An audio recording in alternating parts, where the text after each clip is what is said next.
Oke, Assalamualaikum warahmatullahi wabarakatuh. Berjumpa lagi dengan saya, Muhammad Rizaludin, guru bahasa Indonesia kalian. Pertama-tama, saya ucapkan selamat telah menempuh ujian tengah semester.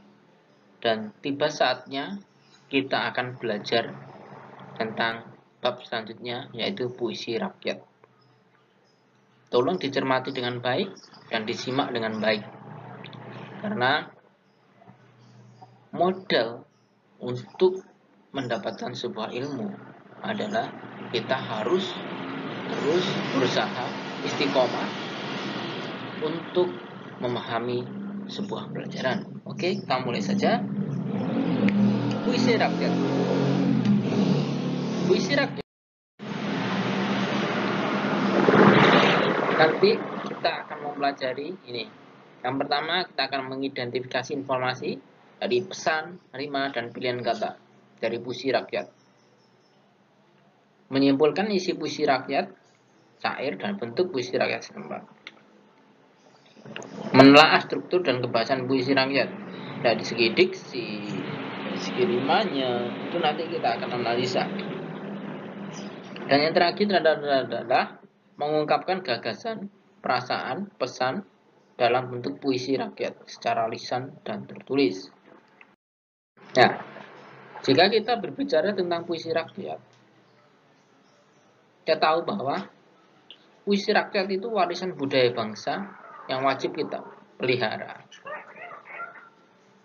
Puisi rakyat berupa puisi, syair, gurindam, karmina, talibun, saloka, dan mantra. Itu adalah semua jenis-jenis puisi rakyat yang wajib kita ketahui dan wajib kita lestarikan. Puisi rakyat itu disebut juga puisi lama.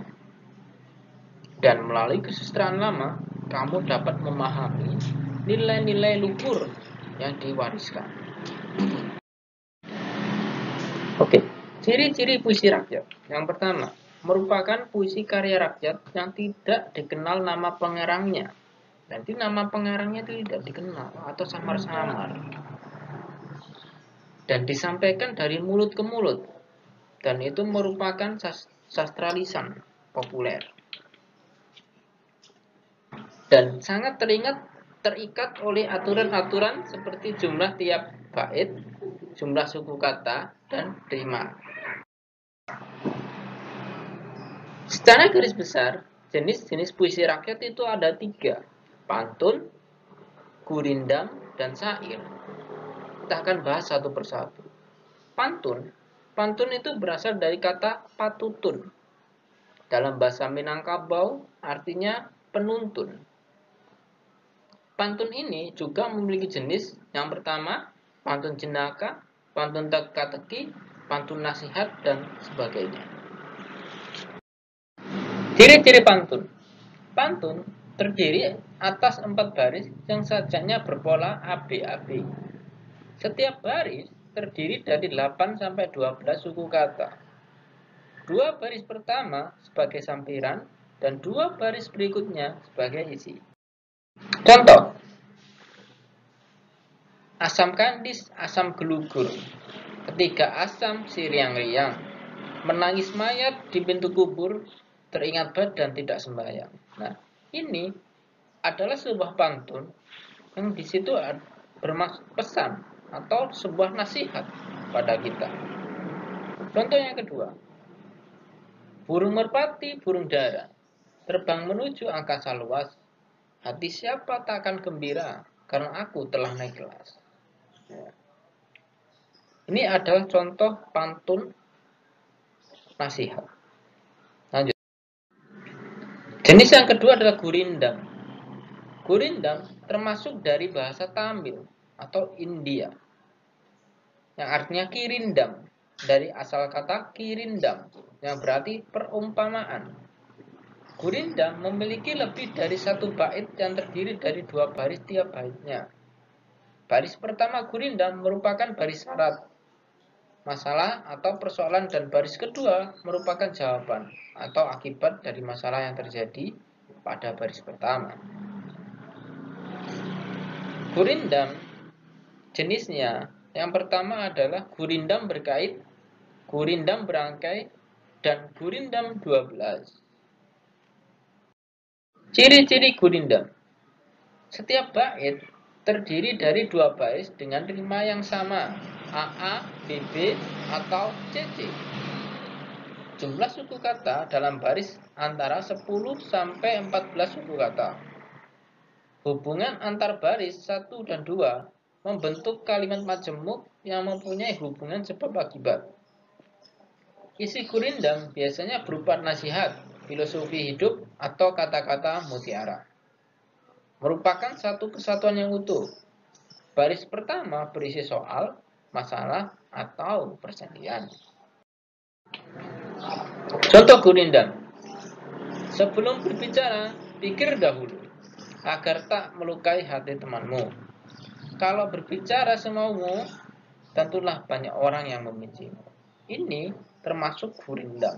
Karena baris pertama dan kedua, dia termasuk persoalan, dia termasuk masalah. Sedangkan baris ketiga dan 4 itu adalah sebab atau akibat dari masalah yang pertama tadi. Seperti itu.